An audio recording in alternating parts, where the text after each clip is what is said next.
I think it's like, I mean, it's always based on what, like, the AI is only taking your using your creative ideas. They're not generating the ideas. The ideas are still Hmm. yours. So I think that's really important to know.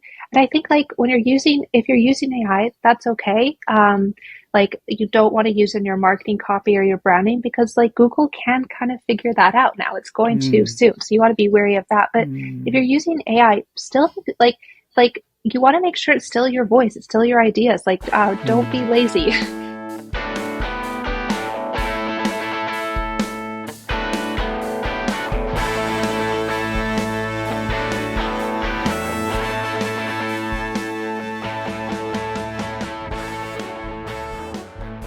Papaya! And hello all, and welcome to another episode of Transform Your Future with me, Eddie Isin, where I sit down with entrepreneurs, thought leaders, and high achievers as they identify areas I can improve on and guide me to further my self-improvement practice. For more information and insights, join my newsletter at transformyourfuture.com, where I write about reinvention, personal growth, and identity. If you like the show, you'll love the content on our website. We want to hear from you. Let us know how we can improve your listening experience. Please reach out to us through our website, your podcast app. Comment or just text me directly at 813-722-1417. I'm serious. I really want to hear from you. In this episode titled Unlocking the Secrets, How to Publish a Book, my guest is Lyda Mclallen, owner of Talk Plus Tell. We're diving deep into a topic that sparks curiosity and sometimes a bit of confusion: publishing. Whether you're a seasoned author or just starting to sketch out your first book, this episode is your golden ticket to the inside track of the publishing world. The most frequent question everyone asks is, how do I get my book published? It seems like a straightforward question, but the answer is layered with complexity. There are myths to debunk, paths to choose, and pitfalls to avoid. And who better to guide us through this labyrinth than publishing guru Lyda? With over 8 years of publishing experience, she has helped authors navigate the choppy waters of both traditional and self-publishing. Today, she's here to share her expert insights on everything from crafting your manuscript to seeing your book on the shelves. We'll explore the pros and cons of traditional versus self-publishing, unravel the mysteries of hybrid models, and discuss why some books make it into the bookstores and others don't. For anyone who's ever dreamed of publishing, whether you're looking to leave a legacy, share your knowledge, or tell a story that's been burning inside of you, this episode is packed with actionable advice. Lyda isn't just going to tell us how to publish, she's going to show us how to do it right, maintaining control of our work and maximizing our potential in the vast world of books. Join me in welcoming Lyda Mclallen. Welcome to Transform Your Future, Lyda. How are you doing today? I'm good. How about yourself, Eddie? I'm doing very well. Thank you so much. So I'm looking forward to our talk. As you know, I'm working on a book myself right now that it's about reinvention and identity. I'm very excited about it. And you know, that's one of my projects, and I have some ideas for some other books that I want to release. So tell me a little bit about the publishing world from your eyes, and let's cut through some of the noise, because I hear so much noise out there from other people who want to publish a book or self-publish or whatever. Tell me the truth. Tell me the truth. Yeah. So I've had my company Talk Plus Tell for over 8 years, and we've worked with like traditionally published authors as well as self-published authors too.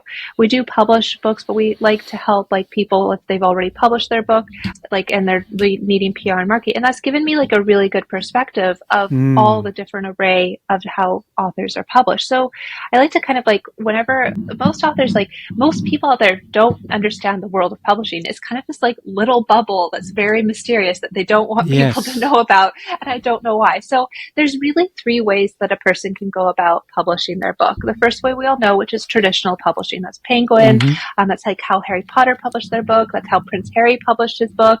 There's hybrid publishing, and that is like there's not that many companies around hybrid publishing, and that's where they own 50% of your book, you own 50% of your book, and then there's self-publishing, which is what I do, and that's where you retain 100% of your book, and you also retain 100% of the profit. So if we look at like going back, the pros and cons of each, the pros of traditional publishing is that they have a great sales system and a great printing system. They have a lot of great resources to put your book out on a huge wide scale.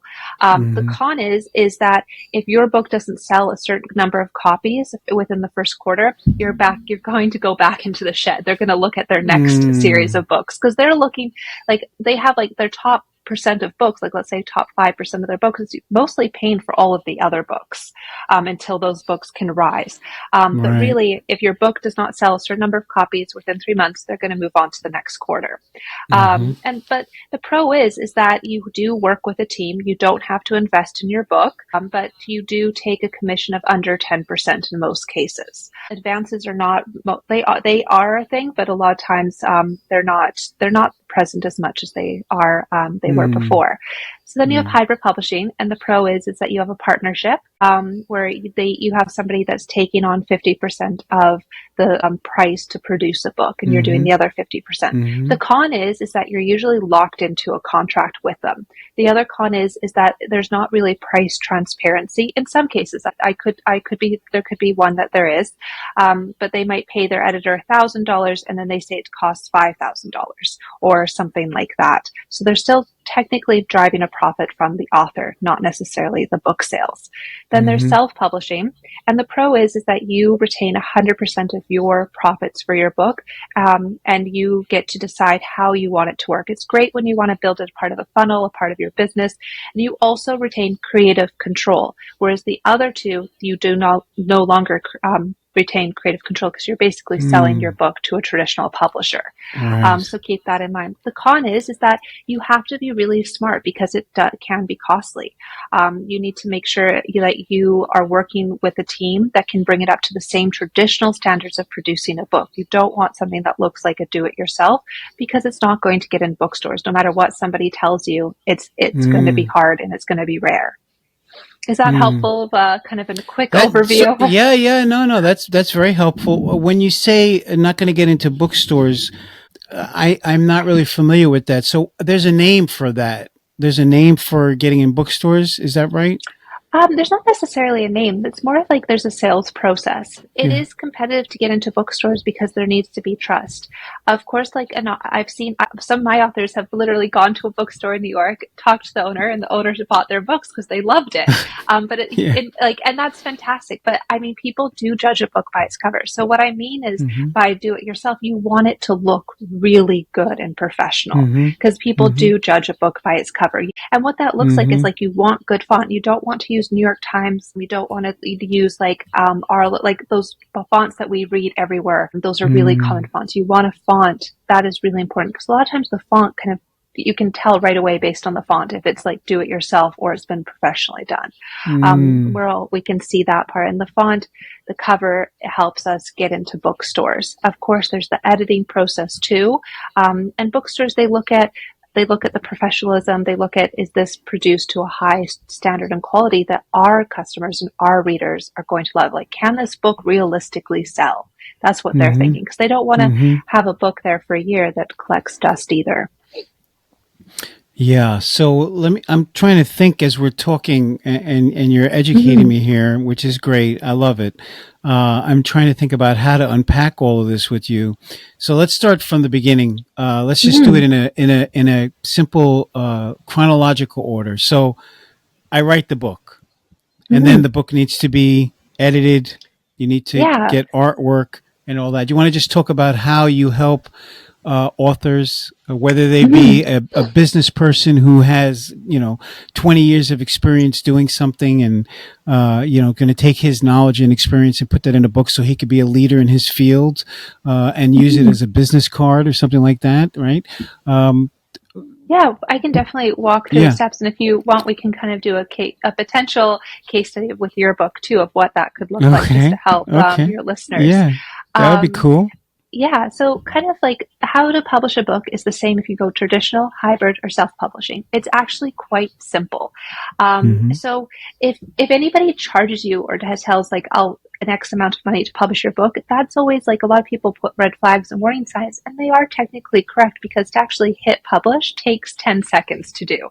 It's not this Mm-hmm. mystical thing that takes a months and years or days. It's literally just a click. The things that take a long time to publish a book are all like once you have a manuscript, you have to go through three types of edits. That's the structural edit, copy edit, and the proof edit. Not every book Mm-hmm. needs these edits, of course, but a structural edit is looking at your plot, it's looking at your storyline of how can we improve it.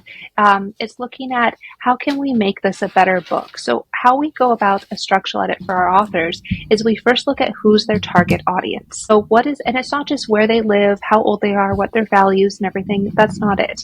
We look at like what is their job, and that's not like what they do for a living. It's more of like, what do they want? Do they want more money, for example? Do they want to be a better public speaker? Is that their main job? Like, what do they actually want? And then we look at the gains and pains. Like, how does your book give them that? How does your book solve that want that they want to have? So, for example, with one of the books that we're working on right now, her name is Tracy. It's her memoir. It's absolutely fantastic. Mm-hmm. It's about her journey of overcoming extreme pain, where the doctors all said she's lying. It's in her head. She's not in a pain, but she's had multiple surgeries now. She's in a wheelchair, and she had to fight for her health quite literally, and she did, and she made it, which is amazing. Like she's like absolutely thriving as she came out of that journey, which is incredible. And so when we do the structural edit, we're looking at how do we have the readers relate to her story, because she went through something so extreme. How does it become relatable? And it becomes relatable by sharing and really focusing on the emotions attached to that, because all of our emotions are the same, and that's how we connect to a story. So we really want to make sure that the emotions are there, that we paint a beautiful picture, or like a picture of what was her environment like, what was her feelings, and that way when people read that memoir, they're reading it as if it's a fictional book, because like that's the power of storytelling. Like even though a lot of times we think of like memoirs or how-to, that it has to be like all this theory base of like constantly learning, but if you have that, a lot of times people won't retain that information. So we want to connect it with stories and feel and the emotions around that. So that's kind of the power of a structural edit that it can bring. And then we have copy editing, and copy editing is looking at your grammar. So that's your punctuation. That is like did you spell like THEIR or THERE accidentally? So we're looking at that. And then of course there's the proof edit. And the proof edit sometimes you don't need, but that's to make sure that we have consistency. So any embarrassing errors, it's kind of like, did you spell USA or United States? Like pick one, and we kind of make sure it's there consistently. So once you have all the edits done, you then have your cover design, and the cover design is, it's your front, your spine, and your back cover. And we want to make sure that it reflects what your target audience looks like, and what they're wanting. So I never recommend having a photo of yourself unless you're a celebrity, like somebody like how Prince Harry had a photo of himself on his cover. But what I recommend is like when you're unsure of a cover is go to a bookstore and just like take a photo of a shelf.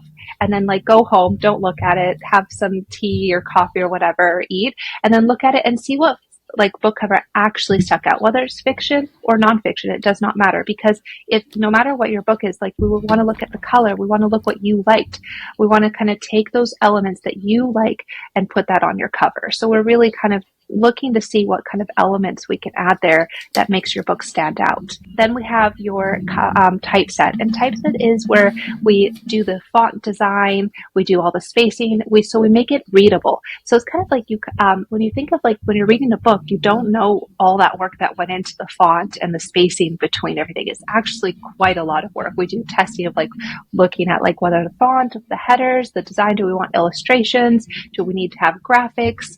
What do we need to make this like as simple as possible for people to read and as easy as possible and pleasant too? Then of course that turns into for the hardcover, the paperback, and the ebook. And then once we have all of those information, so we have it's already been edited, it's been typeset, the cover design's there, we upload it for distribution. And what that includes that, so what else we need to upload is we need your copyright page, of course, your ISBN, but we also need a few other metadata items, such as your bio and book description.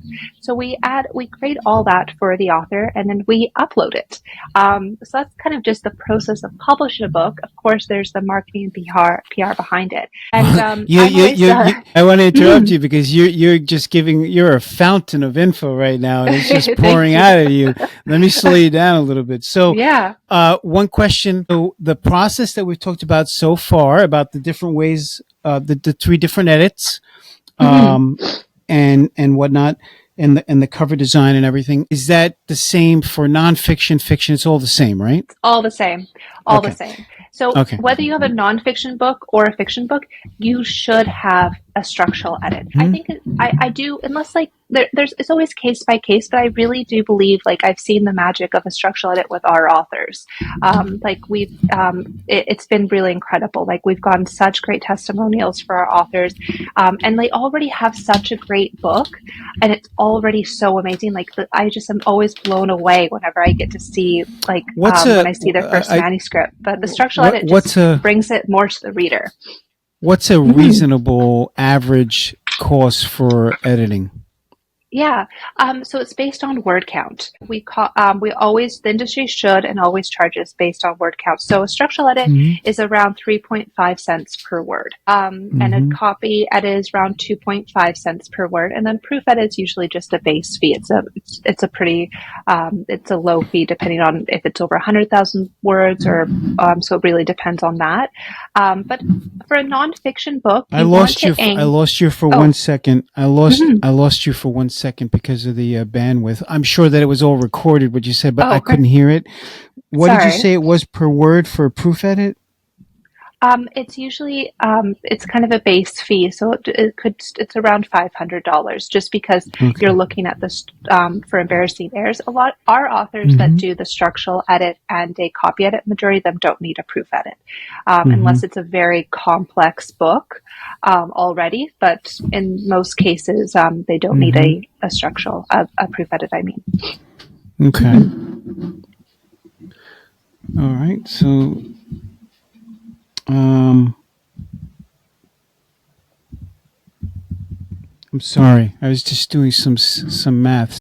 It looks like all of that together is somewhere around $3,000. Does that sound right? Yeah, it could be about there. It's based on word count, though.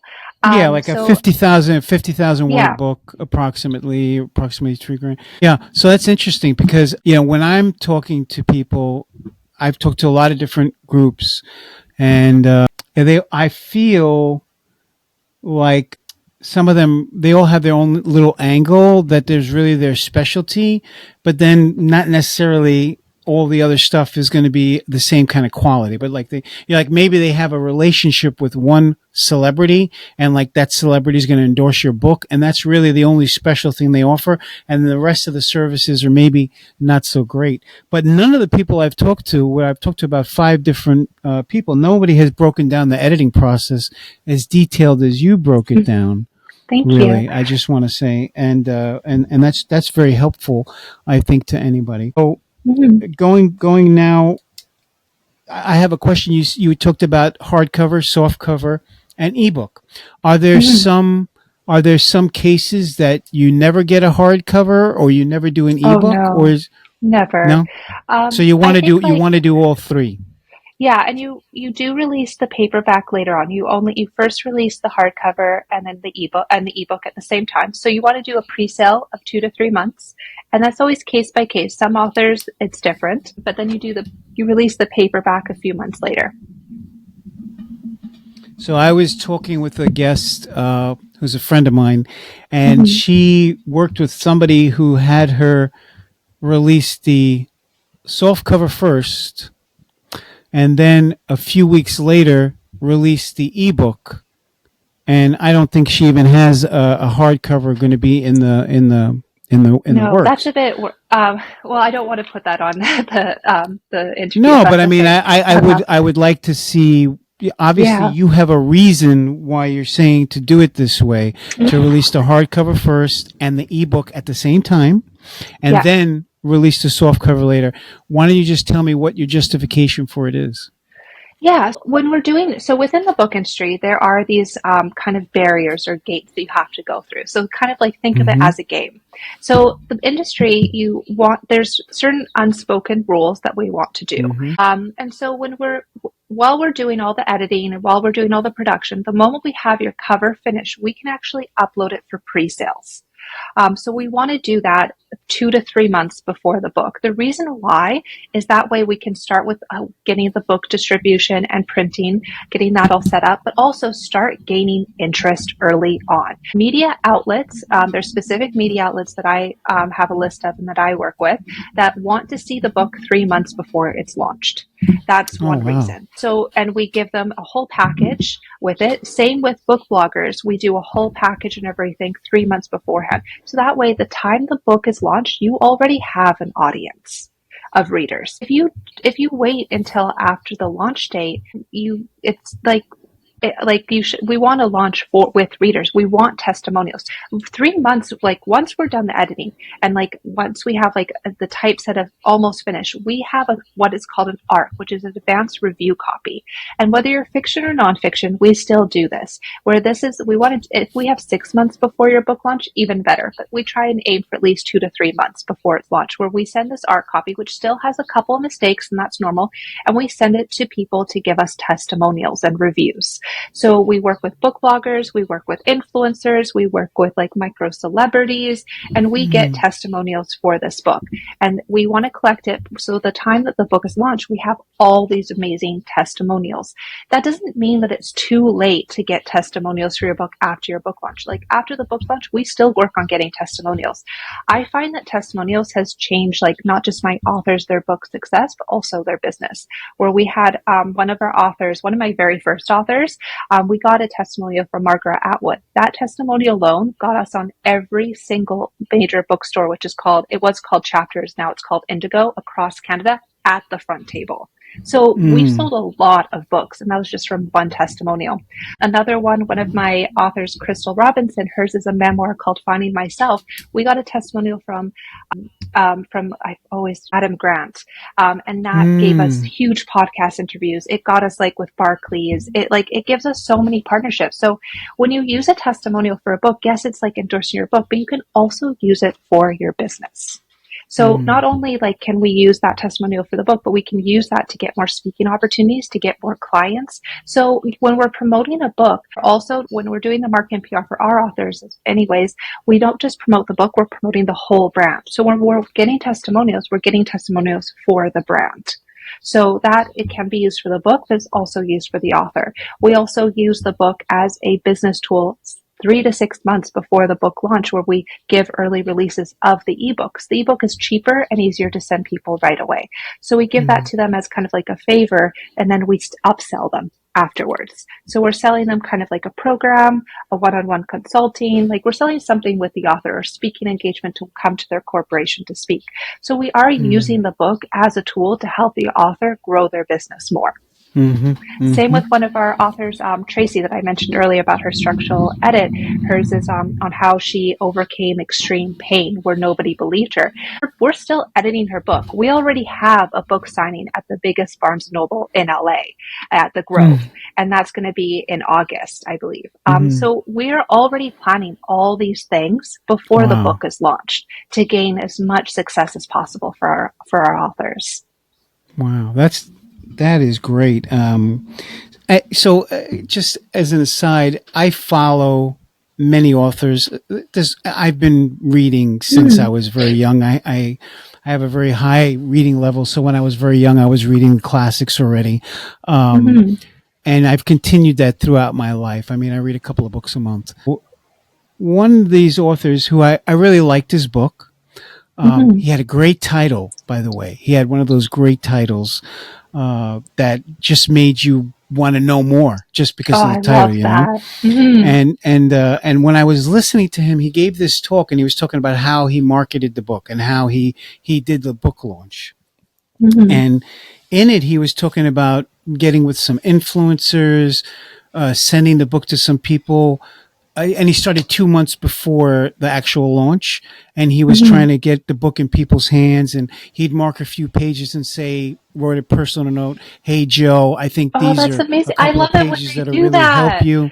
Yeah. Mhm. And he did all these things, and he had a very, very successful launch. It became a New York Times bestseller. Mhm. And, I think he sold over 1 million copies already, very quickly. So I'm just wondering, was he doing that himself, or was he just like taking the credit for it and really had somebody else doing it?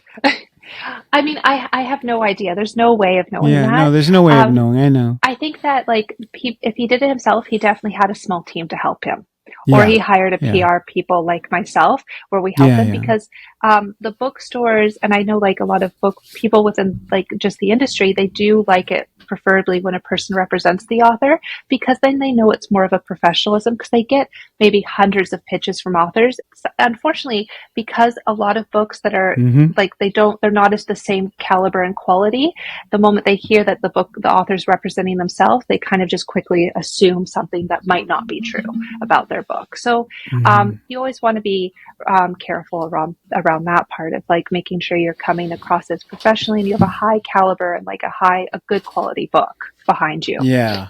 Because Yeah. you're going to be more Absolutely. successful that way. Absolutely. And this is one of the things that annoys me is I was talking to somebody, I don't know, maybe a month ago, a coach of mine, and he said something like, he said, "You haven't finished the book?"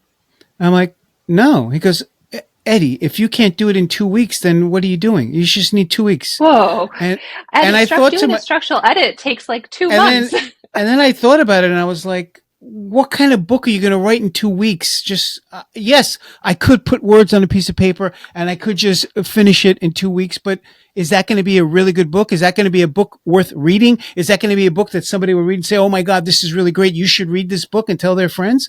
I mean, don't you want Mm. to create something that's meaningful like that?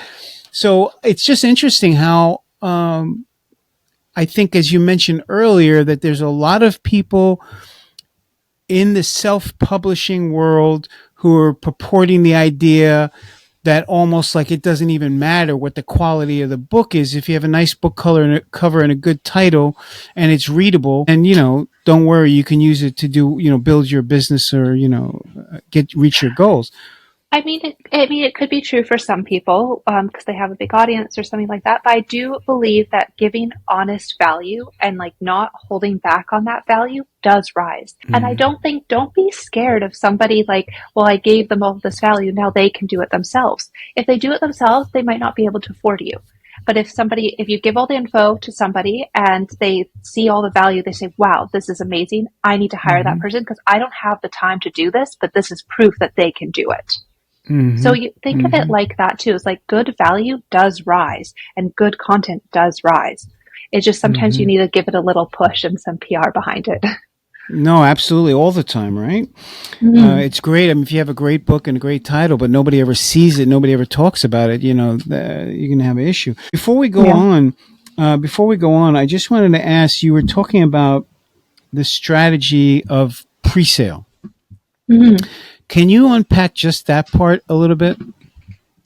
Yeah, so with pre-sales, we always personalize the strategy for the author specifically. But with pre-sales, like what we do is that we have like extensive lists on our side. So what we do is we organize our list of like the media outlets that we want to get media reviews from. We Mm-hmm. organize the award season that we want to work towards. We organize like the testimonials we want to reach out to. We organize the podcast interviews we want to do, the media outlets we want to do. We organize everything. And this is during the pre-sale. This is 3 months ahead of time or 6 months. Mm-hmm. It's case by case. Mm-hmm. And then we Mm-hmm. start outreach. Our main thing that the first thing that we're doing is testimony outreach. If an author has no time for marketing or they just like don't have the budget and they just don't know what to do because everyone's telling you should do all the things. You should do social media. You should do all these things. Like just ignore them. Just focus on getting testimonials. If that's and do one thing really well Mm-hmm. because that's going to bring your book forward. I guess like an example, like one of our our authors, one of my very first authors, and he wrote this amazing book called Leading at the Edge. We spent, I think, maybe 6 months or 3 months before the book launch gathering testimonials, and it was incredible. We got testimonials from police officers across North America. We got testimonials from universities. We got testimonials from a UN ambassador. We got testimonials. We just got so many testimonials within his niche. So he's part of the RCMP in Canada, which is like the CIA in America. And we really focused on, we didn't get testimonials within the published industry. We got testimonials within his industry. And what that got us is that we had an amazing launch. The RCMP ended up endorsing the book because of all our testimonies, and the RCMP never endorses books. Not only that, they sell it on their official website. And then also the university's bookstores all stocked his book because they had a testimonial for it. So we got revenue from that as well. So and he doesn't have social media. He doesn't need it. And so that was you don't always need social media to have success for some books. And his is a great case study of the power of the pre-sales of what we did. And then we also continued that same strategy after the launch as well. Yeah. So these testimonials, did he network to get those testimonials? Was he networking to get to people? We did all of it. Oh, we really? did it for him. Yeah, so we worked on all of that for him. Of course, authors can do it themselves. Yeah, no, but so you came up with a plan. You came up with a plan and said, let's go after these people to get testimonials, and then give them an advance copy or whatever, right? So they could check it out and make a comment about it and give a review. Yeah, exactly. And sometimes we do write them a review, or we give them a sample of how it could look like. So we never want to make assumptions because sometimes writing something can be hard, just starting to do that project can be hard. So to help them out so it's not so time consuming. Yeah, absolutely. Yeah. So let's talk about, we never talked about titles. I mentioned it. What do you think about titles, and what can we say about titles? Yeah, titles are really important. You want to keep it as short as possible, and you want to make sure that it's kind of people have to think about it. Kind of I guess an example is and it's always case by case. I always don't give it all away with your title. Don't but you want to give them the value. So let's say if your audience is for his audience, Ben, the book title is Leading at the Edge. His audience is about peacekeeping and peace building missions from the Canadian perspective around the world. And Leading at the Edge kind of gives a lot of feelings around that, because they're literally on the edge of trying to make sure and maintain peace. So there's a lot of meaning behind that. So I think when it comes to a title, though, my best advice is don't wait till you have a title to start. The title will come naturally while you write. It always does. I always find sometimes authors will get really into the title, what should my title be? I'm let it go and just write, and it will come naturally. And it always does. Sometimes it happens in our meetings, or they text me what do you think of this? I got a great idea. I'm whoa, it's even better. So it does come naturally. I wouldn't worry too much about it, and don't let it hold you back. Yeah. In most of the, I spent 30 years writing, producing, and directing film and TV. And, always the title would come out of creating the script, right? From just creating that and doing that, there's something in there that you say, wow, that would make the great title for the screenplay. Yeah. Awesome. So, let's talk about, distribution for a second, because you talked a lot about distribution and the steps of hardcover first and the ebook. Do those two at the same time, and then the softcover. What is the primary means of distribution for most of these nonfiction books? It's a good question. So I know with traditional publishing, they'll either do mass printing because it's cheaper. So the more you print, your cost per book goes down. So the traditional publishers will usually do that because they already focus on the pre-sales. They have an expectation of how many they're going to sell. Sometimes they will do print on demand. And what I like to do is print on demand. That doesn't necessarily mean it's somebody buys and it gets printed and shipped. It means that we print smaller quantities and it gets placed in certain warehouses around North America or wherever we want to do sales. And it's more automatic. So we don't have to worry about having the book at any warehouse and paying those fees. The moment we can predict sales per month and we know how many sales we're going to come in, then we're probably going to print the books in bulk to lower the cost. The reason why we don't want to do that too early on is that, let's say you print out 10,000 copies. But let's say we're not going to sell 10,000 copies within the first month or the first 3 months, or let's say we do, and then all of a sudden we have no copies left and all these retailers want more books from us and we don't have any. So both could be worst case scenarios. So we want to play it safe and make sure that we constantly have books like coming out and coming in for sales. But the moment we can predict sales, that's when we can really do mass printing. So, and by the way, we've never mentioned some words, like we've never said the word Amazon so far in everything that we've talked about. But is Amazon the main distribution outlet for the books? Well, we do focus on Amazon sales, of course, and like we do really focus on getting Amazon reviews, because that is important, because it does help get us into more bookstores. It helps us with everything else. So because people look at Amazon reviews, especially for nonfiction, and they look at a lot of Goodreads reviews, especially for fiction. So even if we're getting into and distributing outside of Amazon, we still focus on reviews on Amazon, especially for nonfiction books. It's really, really crucial. Amazon is a huge retailer, of course. Same with we work with Apple for ebooks and audiobooks too. We do focus on bookstores a lot because I do believe in the power of community and helping and working with smaller bookstores and independent bookstores to get more sales. And it just feels really good with having your book placed in a bookstore and seeing those sales come through. Yeah. So yeah, we do work on other, we've had a book go into Costco, which was amazing. And so we do work with a lot of other retailers. During pre-sales, your book is not just on Amazon. We make sure it's on every online retailer site. So there's hundreds of them that we make sure that your book's listed on. Okay. And I was just going to tell you that I spoke to one author that he got such great pleasure from seeing his book at an airport bookstore. That's amazing. And that's so hard to do. That is awesome. Yeah. He was so excited about it. He told us a story about how he was standing there looking at the pile of his books and, his book on display, and somebody else came over and said something, and, he had a conversation. The guy didn't realize he was the author. He turned the book around to show his little picture and bio. But it was a great moment for him. One thing that, where I'm interested in, so the ideas here about the distribution, I get that. When we were talking about hard, soft, and ebook, we didn't mention audiobook, and you just mentioned audiobook. Where does the audiobook fall into the distribution steps? So I do like to do the audiobook. Well, now it's changed because audiobooks have changed a lot within the past few months. So before, last year, I'd recommend having it published 6 months to a year after, depending on what your book's about and the genre you fit in. Now I'd say 3 to 6 months after.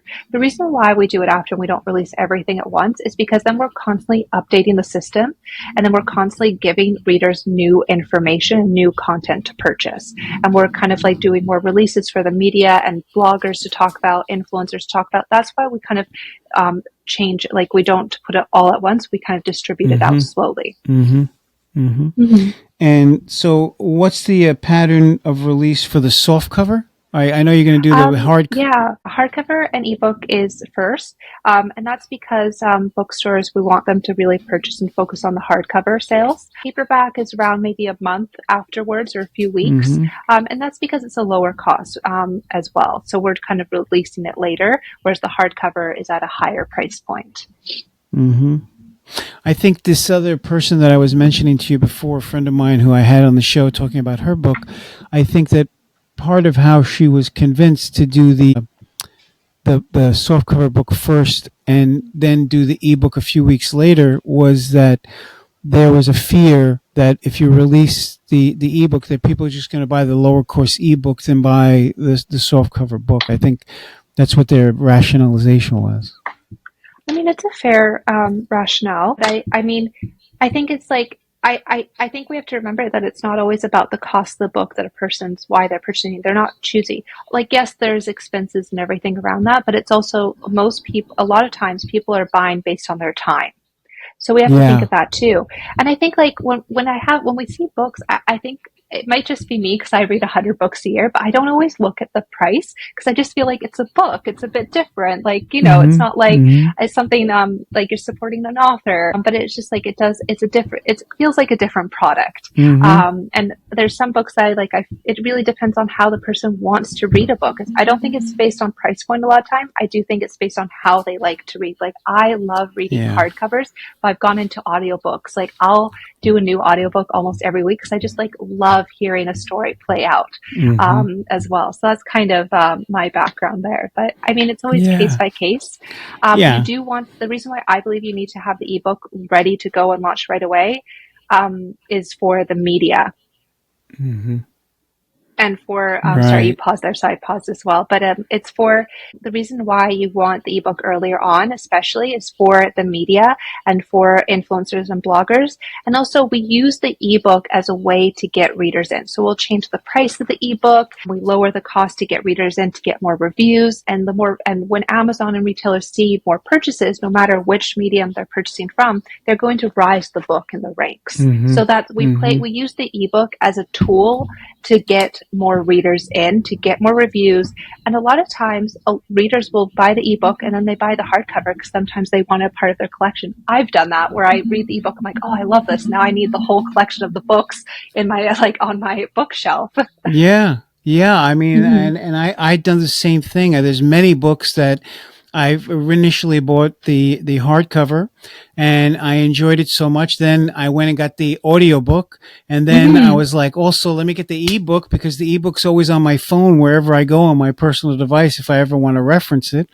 Um, and and I want a lot of the books that I really like and enjoy that I reference more than one time. I have multiple versions of the book. But Yeah. interestingly enough, when you were talking about timing, I was thinking to myself, why do I buy ebooks? And oftentimes it is about timing. It's like there's something I want. There's information that I think it's going to be able to give Mm-hmm. me. And instead of hitting the button and having to wait a day or two for the book to arrive, I could just get the ebook right now and I could start getting the information I want. Exactly. Yeah. Yeah. So I see that. I see that. Yeah. Yeah. And I think putting that mindset of like the journey of the reader, like I was reading a nonfiction book on just business and success and everything, just the mindset. And I downloaded the ebook because I wanted it right now and I didn't want to wait for it. And then I was like, okay, well, now I need the hardcover because I need to take notes. Because like with the ebook, Exactly. I have a hard time going back and forth and I need the hardcover because like then I can, take notes, highlight different Mm-hmm. sections. And it's like, Mm-hmm. I find with like fiction, ebooks are easy. Like I do like ebooks for fiction, but for business books, I do like a hardcover paperback because it's Mm-hmm. more interactive for me to go Mm-hmm. back into. We before we go, am so grateful for your time Mm-hmm. and energy. We're going over a lot of ground here. I'll try not to keep you much longer because I know you have a life. Oh no, But thank you. but the thing is that before we go into how to use the book and the different ways that you could monetize besides just selling the book, I wanted to talk about the rankings. So one thing that a lot of individuals that I've spoken to, they put a lot of effort into connecting to their own personal networks to, get a copy of the book, show that they're an actual person who purchased, right, and leave a review. And their goal is to try to set that up to do that at a certain day or time, so that on that day or time they can be a bestseller in some, one of the categories in there, and that they feel that being able to say that they have a Amazon bestseller, is an important thing. What is your take on rankings and, Yeah, whether I you're a mean, bestseller on Amazon or not? it's a really good question. So we were really focused on Amazon bestsellers up until probably I think like 2020 or 2021 is when we stopped doing that, and that's because like Amazon bestseller, a lot how people used to do it, and I'm sure a lot of people still do, is they put the ebook for free, and during pre-sales they collect as many sales as possible. And usually it's through the ebook, is putting it for 90 cents or free. A lot of times, most people never read that book, and they gamed the system. They used items like networks and everything to do that, and we definitely did that too. We stopped doing it because we weren't getting actual sales. We weren't getting genuine readers. So our goal is to, yes, I think that Amazon bestseller is great. Saying that Amazon bestseller did not get us into bookstores. Saying that we're an Amazon bestseller didn't get us Amazon or media reviews. What got us into bookstores is sharing what the actual value is. I think a lot of readers are weary of the term bestseller, and especially Amazon bestseller, that it doesn't have as much umph as it used to. It definitely did have a lot of umph, but now, I mean, I can make any author a bestseller within 24 hours, but it doesn't mean that they're generating thousands of dollars.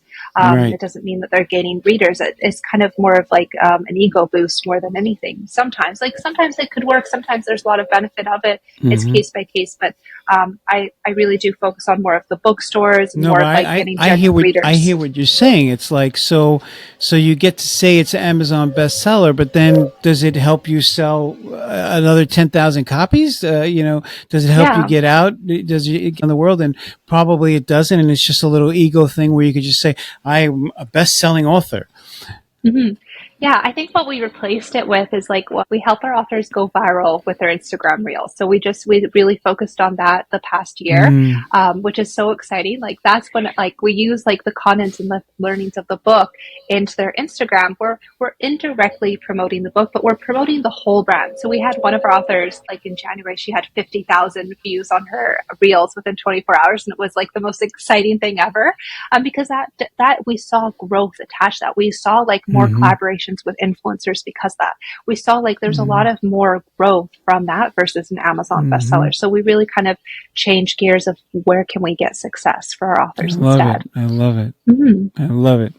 So is there anything about getting the book done, getting it edited, getting the artwork, and getting it into distribution into bookstores, and getting all the testimonials and everything to build that up, and the media appearances? Is there anything from that you want to say anything further about that?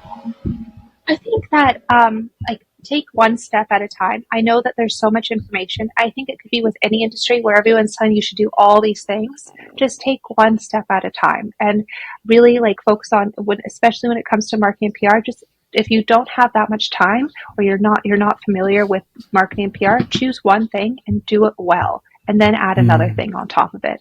I know like with publishing your book, the other thing too is that it's your baby. It's like it is your brain baby, whether it's fiction or nonfiction. And there's a lot of fear sharing that with people. And when if you get a negative review, I'm sure that you might get one. We've had authors that do. Those people are not your target audience. If somebody doesn't like your book, that is okay. They're not your target reader. And if somebody gives you a negative review, in most cases, it's actually fellow authors that are jealous, unfortunately. So don't let that fear of any of people judging you stop you from publishing a book, because your target audience is out there, and that's what you have to think about, is how you're helping them. Okay, so we're definitely going to talk more, by the way. Awesome. Let me now just switch gears a second, and let's talk about obviously the book industry is very much like the movie industry. Yeah, I spent 30 years in a career doing, writing, producing, and directing film and video, working with all the celebrities. It was my dream. I worked in the industry since I was 16 years old. And, all the changes in the world that started, I don't know if did you ever read The World is Flat? That book, The World is Flat? No, I'm going to Google that right now. You should read that book. I mean, it's a little bit out of date because it was written almost 20 years ago. But the concepts and ideas that he talks about in there are really strong concepts and ideas. My point is that today, because of the digital revolution, because of everything changing in the world that started from when he wrote the book The World is Flat, the outsourcing, you were on the phone talking to a customer service rep who's in India or something like that, or in Philippines, all these changes that have happened to the world, what's happened is it's gotten anybody can go ahead and just make a movie and get it out there in the world. And the thumbnail is why people click the button. And the thing is, it's just made a situation where we have just thousands upon thousands of choices, and 80-90% of them are shit. So, it's just the way Yeah. that things happen. And so, and the books the same way, is that because of the system and the democratization of the media and the accessibility that's available today, you have a bunch of people, going ahead and publishing books, and sometimes a lot of them are really no good, or not, or at least the title doesn't match what's in the cover. Let's put it that way. The value that you're thinking you're going to get Yeah. is not in there. So there's a lot of work that needs to be done, and I see you helping to bridge the gap there, which I think is awesome. Hmm. But book sales have really been on a decline. I read some terrible statistics recently about really what the big publishers would consider a success or a failure is really really low. Actually, it's not as much as one person would think. So tell me, there's my point is that there's other ways Hmm. to help monetize your strategy as an author, as a business owner, Yeah. and create monetizations besides just selling of the actual book. Can we talk a little bit about some of the different ways that people would be interested in that and what they could do? That's a really good question. So, I think that we can always see that anything is going down to with any industry. Books are always going to be around. Movies, a lot of movies are based on book. Look at Bridgerton that just came out today. I woke Yes, up a yes. bit early before work to watch the first episode because I was so Ah, excited. But I mean, it's based on a book. So Colleen Hoover, which is one of the biggest authors right now, she wrote the book "It Ends with Us." I think that's the title. Blake Lively is going to star in it. Her book was self-published at first. Her first books that she mm, did were self-published. She went mm, into traditional because they for multiple reasons probably, but I think that it's also because they have better distribution. That's where she doesn't have to worry about the printing herself or the warehouses mm-hmm, herself. mm-hmm, That's mm-hmm. great, and I would always suggest an author to go that route, especially for Yeah. if their book is fiction. But it's always case by case. I think that for let's go fiction books first because it's faster, and then we'll go into nonfiction. Fiction books do extremely well, especially if they can go traditional routes. I always tell authors, if you have a fiction book that's a certain genre, definitely try the traditional route first, because some authors that are based on their genre, a fiction book will take maybe just over a year, maybe a bit longer, depending on their genre, to really see massive results. So if you're looking at Mm, those numbers with traditional publishing, you might just be looking at the first few months, but mm-hmm, you need to think of the year after. That's because when you're reading a fiction book, it's word of mouth where you can't really give all the value away because then you're giving the ending away. So you have to it mm, takes a bit of time to mm-hmm, snowball because you have to read the mm-hmm, book. There mm-hmm, is some genres that do so well especially when you self-publish. And the key to those genres is that they're usually mystery, romance, and horror. There's other genres too around that, but they always have a series attached to them. Being a series in these genres is key. So there's a whole strategy. I'll do romance because I think these authors are brilliant. They'll publish a book every 3 to 6 months, and they just gain massive, massive sales by self-publishing because there's readers out there in the romance industry that will read a book every few days or every week. So they have a mm, huge following, and there's massive success in this, in that part. And you just don't read about it because a lot of people don't talk about all the romance books out there, but they are mm, extremely successful. So then we have nonfiction authors, and I think I love it because with our authors with nonfiction, I always feel so lucky because they have these amazing brands behind them, and we use the book to help build their brand and their overall company. So when we're doing a marketing for any book in nonfiction, we're not just marketing the the book, we market the whole brand. And that is really, really key to success.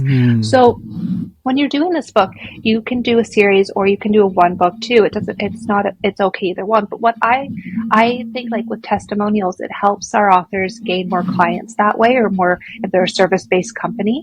But also with the book, we also see more speaking opportunities for them, more like partnerships. So with one of our authors, for example, Crystal Robinson, she wrote Finding Myself. We got a partnership with Barclays in New York City at the stadium there to sell like a lot of books, which is fantastic. And that was through testimonials.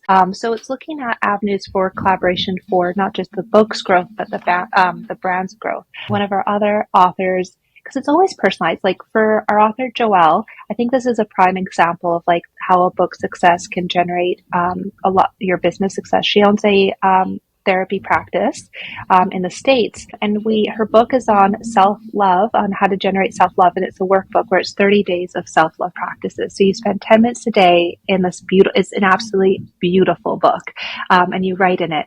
And what we're doing is that we don't have the ebook on Amazon for this one, but we're going to be putting the ebook as a lead generation for the first 3 days as a lead generation to her audience to gain more email subscribers and more leads. Then from that, we're then going to sell the ebook exclusively to that email list. And then from that, we're selling her whole workshop that goes with the ebook. And then through that, then we sell them like the client work. So there's constantly this like ladder effect of sales from going from like potential reader to client. So it's kind of looking at that. And we do that by like getting testimonials, podcast interviews. There was a moment where she was doing podcast interviews almost every day. And we have to take a pause. It's a lot of work. And then of course, like social media. I think social media is a huge one. Her email is a huge one that we work on doing too. So like we've helped her go viral. We really work on building content that doesn't just focus on sales, but really provides genuine value to people. So like that builds trust. It builds authority. It builds that authenticity. So it's really like looking at all these different avenues that we're promoting, not just the book, but the brand. And the brand is attached to the book story. So just unpack for me a little bit about Joelle. You use the ebook as a lead magnet, right? So basically, fill out this form, and you're going to get the ebook. Is that no? We do the first 3 days. The first 3 days of the workbook. So think of it like the first 3 chapters. Oh, we give it I see to what them you're for free. saying. So if you have a memoir, we do like maybe the first 3 chapters for free, or we do kind of like a mini version of the work of your book, something like that. But we kind of do like some sort of freebie that's attached to your brand or your book. It could be either one. Right. And then so basically she'll talk on podcasts or go on stages or whatever, and she'll mention, hey, you can get the first 3 chapters, just, fill this out or whatever, use the QR code. And then that starts the relationship between the interested people. Yeah, and I think that what really sets it apart, like especially with our authors, I don't like calling it a freebie, but it's like, think of it as like, it has to be genuine and good advice. It can't just be something that a person could just like copy paste from Google. It's like, you really want to have yourself shine through. And I think it's so important I know it's a bit vulnerable, but like we want to make sure that the readers and the audience feels like they know you without knowing you. So it's kind of like how I always do it with our authors is I say like, okay, what is like, who are you? We want to make sure there's a wall there, so it's not there's not too much like you're not their best friend or anything, but like we want them to get to know a bit about you. So what are like little things that you can share? Like, do you love cooking? Maybe share a bit of that personality on social media if you want to do social media. So that way they connect that you're a real everyday person as well. Like there's things that they can connect to. So we really work on that, and like we really work on like what is your origin story. So like when we first work with an author, we work at their targets, their structure, but when we do their marketing as well, we look at what's your story? What do you want people to know about you? So kind of like, what is your origin story? And like, it's like, what did you overcome? It doesn't have to be big or small, but like, what is that little thing that you overcame? Like, for example, one of our authors, we worked together a while ago, and he wrote a fiction book, but I did not know this about him until like we had a couple meetings. Like he did like huge cycling across the world. He also had one lung, and like he overcame Mm. all these things to just be this amazing, amazing cyclist. And even though his book is fiction, it's just that he did a huge, like he overcame something. We added that as the origin story, is that like he wrote a book, yes, but like he can relate to the character because he also overcame barriers too.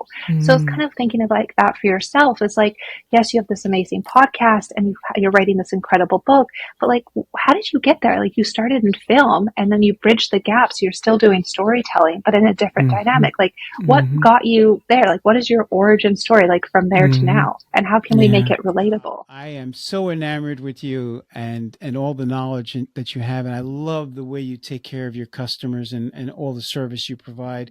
One thing we haven't talked about that is a kind of important thing today is there's so much talk out there about using AI to write books, and using AI to help you create outlines and things like that. I'm sure that you have heard about it. Tell me, what do you think about AI and using AI as an author? Yeah, I think it's like, I mean, it's always based on what, like, the AI is only taking your using your creative ideas. They're not generating the ideas. The ideas are still Mm-hmm. yours. So I think that's really important to know. And I think like if you're using AI, that's okay. Like you don't want to use in your marketing copy or your branding because like Google can kind of figure that out now. It's going to Mm. soon. So you want to be wary of that. But if Mm. you're using AI, still like you want to make sure it's still your voice, it's still your ideas. Like, don't be Mm. lazy. Like, really, Right. Right. like use it as a tool or as an employee. But Yeah. like you can use it, but to like make sure it's still your voice, it's still your creative ideas. Like, Yeah. you're going to have to rewrite it. It's not going to be perfect, and it never will because they're not going to generate the ideas. The ideas and the con and your it still has to be your ideas and voice. Yeah. I like to write a lot at night, and my creative process is, I'm addicted to watching movies. That's Mm, one of my things. And every day I like to watch a movie. Sometimes I find it hard, so I have to watch something that I already seen before that I know is good because I don't want to yeah. find out that I don't like it. But I'll watch something and it'll get me thinking, and maybe I'll research a couple of things. And so how I've used AI is I've used it a lot for research and in getting proper information for me to help me to get where I want to go. Like, the other night I was thinking about one of the books that I read when I was very young that was very inspirational to me. It was called The Sea Wolf. I think it's Jack London's best work. Mm, He's much more known for The Call of the Wild and the other books, but The Sea Wolf I think is really great. And there was two main characters in that book that represented two different philosophical ideas about life. But I didn't remember all that anyway, so I said, hey, please tell me what are the theories and ideas behind the book and what are some of the top opposing views that the book brings out. And it gave me a setting, and then that yeah. helped me to kind of fine tune what I wanted to write about. And the name, I didn't remember the names of the characters, and it gave me the names of the characters and everything. So I find, as part of my working, of actually using it to research and help me. And when it comes to actual writing, I still like to write it myself, although I might get help for outlines or get help with some ideas about how to structure a chapter or something like that. But the actual writing is coming from me, not from Mm, just saying write me a chapter about self will and how self will kills you, and just let the AI create it. So yeah. I just find it really interesting. I think that's the perfect way of using it. So Yeah. that's how I would recommend it as well. So that's Yeah, great. yeah, that's awesome. I mean, I just want to say that when we initially talked previously and I read everything, what the value that I'm getting out of this is 10 times what I really expected. And it seems to me that the service you provide is 10 times more. I mean, you're like really a partner and really trying to be a well-rounded partner to help authors, which Mhm. I think is quite Yeah. dynamic. Well, my What's the authors have what's the also become website my again? friends. Yeah, which is the Talk best plus way things tell. are. Talk. TalkPlustell.com. We're going through a rebrand, so next month you're going to see a new website. Okay. For more information and monthly topics of interest, please go to transformyourfuture.com and join our newsletter.